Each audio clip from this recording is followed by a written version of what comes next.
रात के 12 बजे हरीश एक छोटे से ढाबे पर बैठा हुआ था। ढाबे की हल्की सी रोशनी और खुशबू से भरी हवा ने उसकी थकान दूर कर दी थी।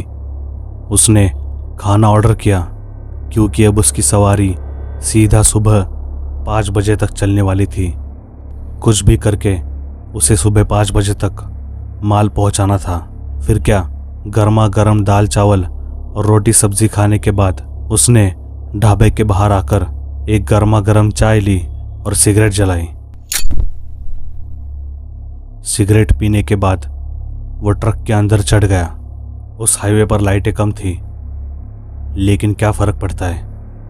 उसके ट्रक में पीछे माल रखा हुआ था, गारमेंट का। सारा माल अलग अलग बक्से में था। उसके ऊपर प्लास्टिक से कवर भी किया हुआ था और एक कोने में थोड़ा माल एक बोरी के अंदर पैक किया हुआ था। हरीश ने धीरे से ट्रक की चाबी घुमाई और इंजन की थोड़ी सी गुनगुनाहट ने रात की खामोशी को चीर दिया, जैसे कोई पुरानी चीज जीवित हुई हो।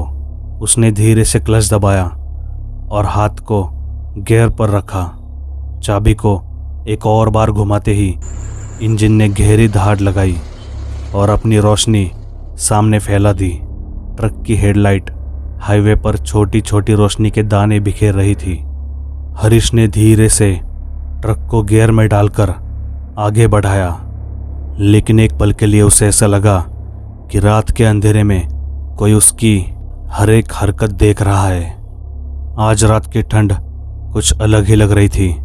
हरीश ने पहले ही अपने हाथों को थोड़ी देर के लिए कोट की जेब में ढक कर रखा था, लेकिन फिर भी एक अजीब सी सर्द हवा उसके शरीर से होकर अंदर तक घुस रही थी।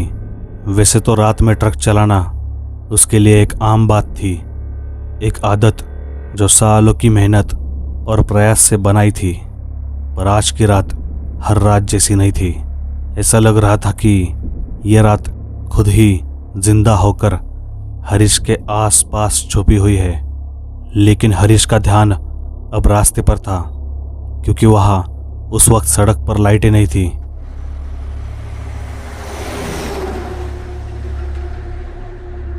और थोड़ा आगे जाने पर तो रास्ते पर गाड़ियां भी नहीं थी। अब रास्ता खाली मिल रहा है तो हरीश ने ट्रक की रफ्तार बढ़ाई, लेकिन उसके अंदर उसे एक गर्माहट महसूस हो रही थी। हरीश ने अपना ध्यान भटकाने के लिए रेडियो चालू करने की कोशिश की। रेडियो पर गाने सुनते सुनते सफ़र और वक्त कैसा बीत जाएगा पता ही नहीं चलेगा।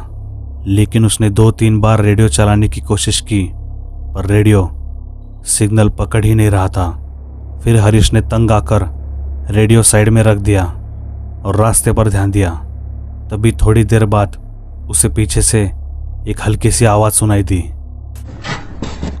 हरीश ने पीछे मुड़ के देखा तो सब कुछ ठीक था। उसे लगा कि ट्रक की रफ्तार ही ऐसी है, इसलिए एक आध बक्सा हिला होगा। वहाँ का रास्ता वैसे खाली था, लेकिन वो रास्ता थोड़ा कच्चा था।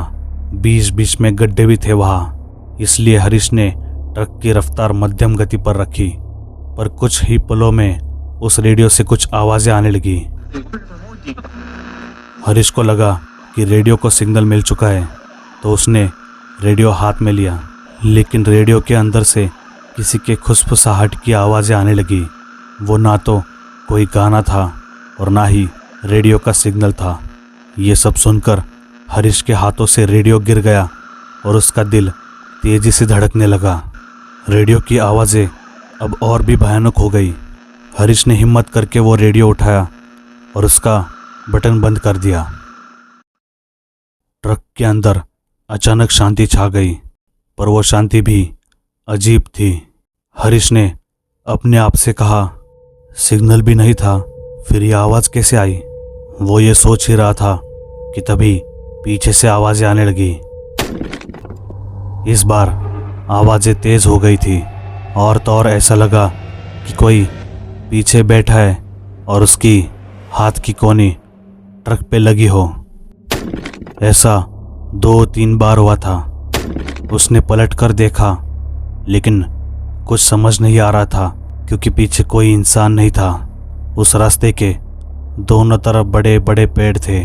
कुछ पलों बाद पीछे से आने वाली आवाज़ तो रुक गई, लेकिन हरीश अभी भी डरा हुआ था। अब इस अकेली जगह कौन मेरी मदद करेगा? क्या करूं अब मैं? उसके मन में ऐसे ख्याल आने लगे और वो आवाज़ें फिर से आना शुरू हो गई।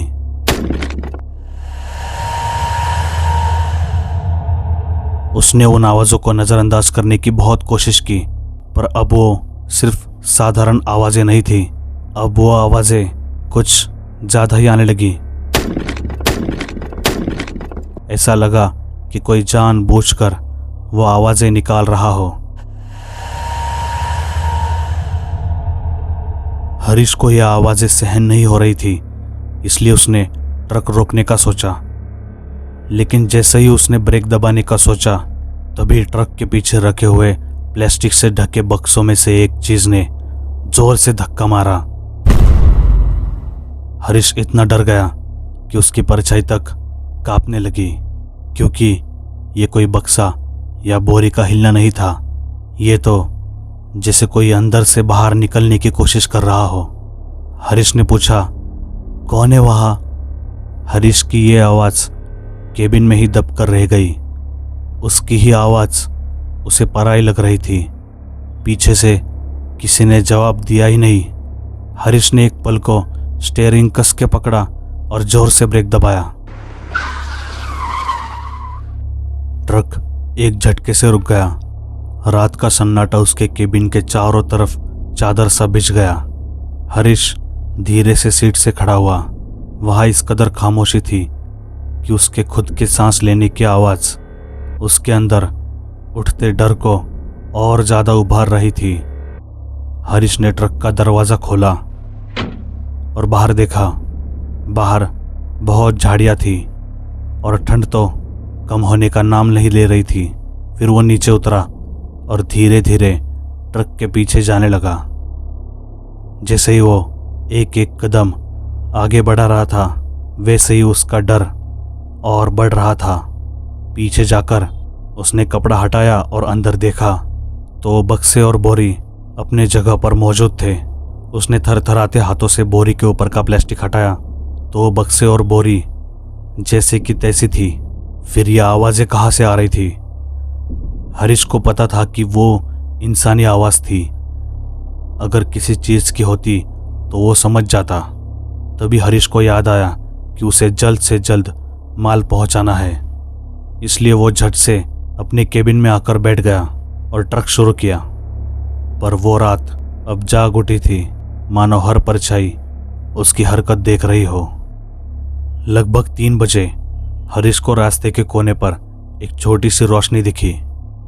वो एक चाय का ठेला था। उस सुनसान रात में वहाँ उस ठेले का होना ये भी एक अजीब बात थी। उसने ट्रक रोका। वहाँ 2-3 आदमी चाय पी रहे थे। एक आदमी स्टोव के पास खड़ा था और वो चाय बना रहा था। हरीश ने एक सिगरेट जलाई और एक कप चाय लेकर साइड में खड़ा हो गया। उसका हाथ अब भी हल्का हल्का कांप रहा था। तभी उनमें से एक आदमी हरीश की ओर देख रहा था। उसने काली जैकेट पहनी हुई थी। कुछ देर तक देखने के बाद वो आदमी बोला, इस रास्ते पर पहली बार आया है क्या? हरीश ने हल्के से मुस्कुराने की कोशिश की और कहा, हाँ, पहली बार आया हूँ और रात थोड़ी ज़्यादा सूनी सूनी लग रही है। उस आदमी ने अपना हाथ आगे बढ़ाया और हरीश की सिगरेट लेके एक लंबा कश लिया और धीरे से बोला, यह रात सूनी नहीं होती, सिर्फ लोग कम सुन पाते हैं। हरीश ने उसकी तरफ देखा और कहा, मुझे कुछ समझ नहीं आया। वो आदमी हरीश को थोड़ा बाजू में लेकर गया, जैसे उसे कोई बात छुपा कर कहनी हो। उस आदमी ने हरीश से पूछा, अजीब अजीब आवाज़ें सुनाई देती है क्या इस रास्ते पर? हरीश का हाथ कप की गर्म चाय पर और कस गया। तुम्हें कैसे पता? उसके मुंह से अपने आप निकल गया। इस पर उस आदमी ने हल्की सी हंसी छोड़ी। भाई, मैं तो रोज यहाँ आता हूँ। कहते हैं कुछ साल पहले इसी रास्ते से एक लाश गायब हुई थी।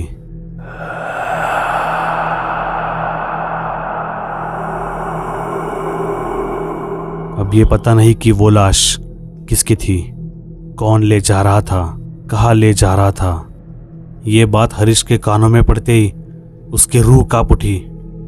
उस आदमी ने अपनी आवाज और पतली करके कहा, हड्डियां, कपड़े, कुछ नहीं मिला। और सबसे अजीब बात, तब से लेके आज तक कुछ लोग रात में चीखने की आवाजें सुनते हैं, जैसे कोई बोरी में दबकर बाहर निकलने की कोशिश कर रहा हो। ये बात सुनकर हरीश का दिल एक पल के लिए ठहर गया। उसे तुरंत अपने ट्रक की बोरी याद आ गई, जिसमें वो साफ साफ हरकतें महसूस कर रहा था। हरीश ने चाय का कप लगभग हाथ से छोड़ ही दिया। वो आदमी हंसता हुआ स्टोव के पास चला गया, जैसे उसने एक आम बात कही हो।